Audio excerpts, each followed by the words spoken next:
नमस्कार भावांनो, आज चालू असलेल्या मौजे चौराडे मैदानामध्ये आता सेमी क्रमांक पुकारलेले आहेत।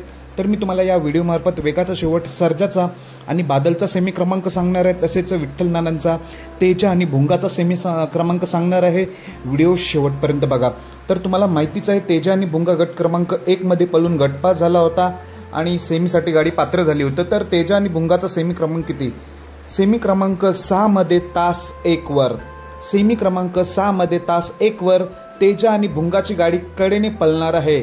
म्हणजेच काय, गटाला देखील कडेने पळून सुट्टा निकाल घेत सेमीला देखील कडेनेच गाडी आलेली आहे। सेमी क्रमांक 6 मध्ये तास 1 वर तेजा आणि भुंगाची गाडी पळताना दिसेल।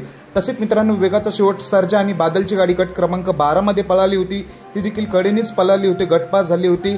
तर सर्जा आणि बादलचा सेमी क्रमांक 3 मध्ये तास 7 वर, सेमी क्रमांक 3 मध्ये तास 7 वर सर्जा आणि बादलची गाडी आपल्याला पळताना दिसणार आहे। त्यामुळे नक्कीच प्रेक्षणीय लढती बघायला मिळतील आज मौजे चौराडे मैदानात। सेमी क्रमांक जस्ट पुकारून झालेले आहेत। तेजा भुंगाला सेमी क्रमांक 6 मध्ये तास 1 वर शुभेच्छा, सर्जा बादलला सेमी क्रमांक 3 मध्ये तास 7 वर शुभेच्छा। धन्यवाद भावांनो।